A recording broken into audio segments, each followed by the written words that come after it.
Our next keynote speaker is Lord Nicholas Stern.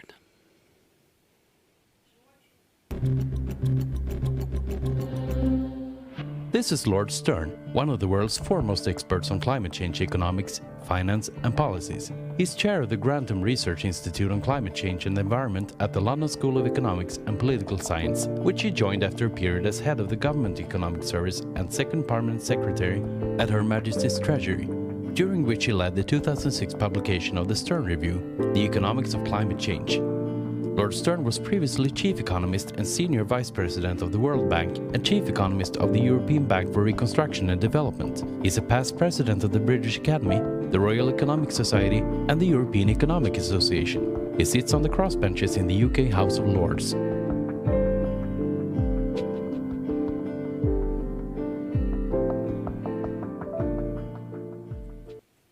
Welcome to our Earth Day broadcast, Lord Stern. You have our full attention. Thank you very much. And I've been asked a question: are we at the global financial tipping point? My answer to that question is going to be yes. In fact, I think we've passed that tipping point. But a tipping point is about acceleration from the pace of the past. It's about irreversibility. So to understand whether we are at a tipping point, and indeed I think we've gone past it, you have to look back a little bit at the history, because the finance follows the politics, the finance follows the investments, and it follows the technology and the change, and it also comes to lead it. But you have to look backwards in order to understand whether we're at the tipping point, and then in order to look forwards.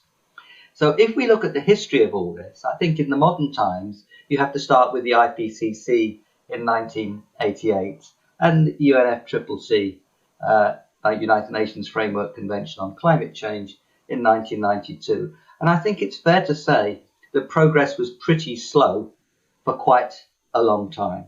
We published the Stern Review on the economics of climate change in 2006.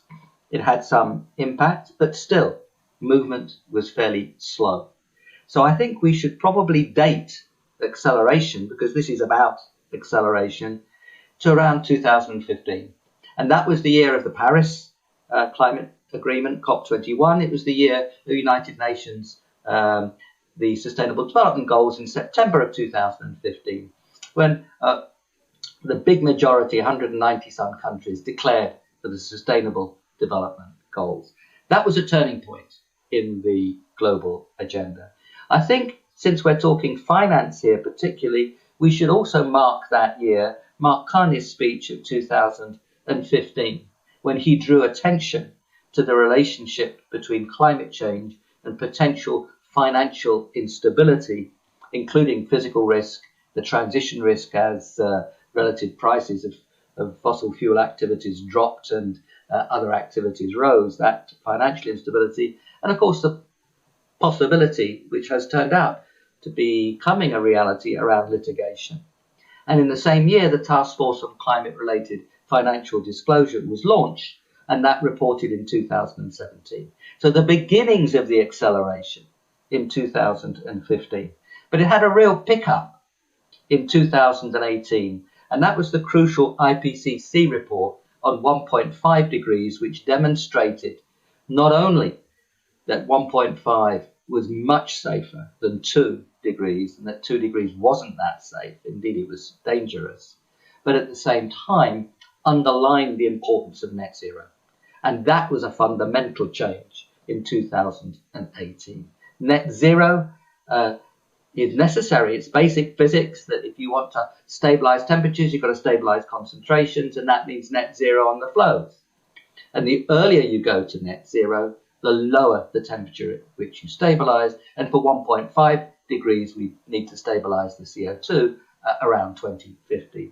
That was a crucial moment, because once you lock in the idea of net zero, you recognize that we're going to all have to do it, all countries, all firms, because there are not going to be that many negatives. We've got to find them. We will be finding them. But basically, they won't be huge. So we've got to go net zero everywhere. And that means each individual firm and each individual financial institution is going to have to target net zero. That was a real turning point, because when the targets were, let's go to 80% lower in 2050 than we were in 1990, it's amazing how many people thought they were in the 20% that didn't have to do anything. But net zero means all of us on net zero, and I think that was a fundamental turning point. And so I would mark 2015 and 2018. And then we've really started to move. The Task Force Climate-Related Financial Disclosure launched in 2015, reported 2017, and now you've got more than 1,500 organizations with, looking after assets of more than 150 trillion who are committed to TCFD. We've got the network on greening the financial system, now got 89 central banks involved. You have very important groupings like the Net Zero Asset Managers Initiative, the Net Zero Asset Owners Initiative. So I think that we've seen in these last 2 or 3 years, whether you look at the asset owners and managers or at the central banks and the regulators, you're really seeing that pickup. You're also seeing that pickup in the international financial institutions. I addressed in 2018 at the request of Christine Lagarde, Jim Kim and Antonio Guterres, IMF, World Bank and UN, the finance ministers meeting in Bali at the annual meetings of the World Bank and IMF. They mostly sent representatives, but there were very few finance ministers there. But now, I just addressed a coalition of finance ministers meeting, a grouping that's now been established at the spring meetings of the World Bank and IMF this year. We had more than 60 finance ministries signed up, and the vast majority were represented by the finance ministers herself or himself, including Janet Yellen, Rishi Sunak, and finance ministers from across the developing world like Sri Mulyani in Indonesia and so on. So I think the IFIs now are committed to alignment with Paris, and the finance ministers themselves are becoming committed. And that's crucial, because you can't leave a transformation of the whole economy just to environment ministers. It's got to be the finance and economic ministers. If you look at investment now, I've looked at sort of the politics and the notion and the ideas that have driven all this and the institutional commitments. But investment has really moved. In 2019, if you look at the power sector, 3 times as much investment in renewables, excluding large hydro, as there was in fossil fuels. If you look at the returns to those investments, the International Energy Agency, looking at 2015 to 2020, the returns to investment in fossil fuels in all of the US, the UK, Germany and France was either 0 or negative. The returns to renewables in the US was 10%, the UK 11%, and Germany and France 23%. The markets are speaking that the investments in fossil fuels are bad investments. And they're bad investments for good reason, because those are the technologies of the last century. And those things that are going to go well are the technologies of this century.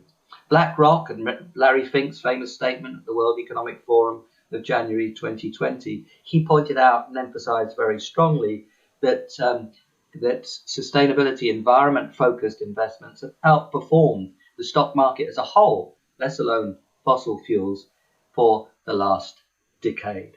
So the markets are speaking now, and they're speaking about the investments and the technologies of the future.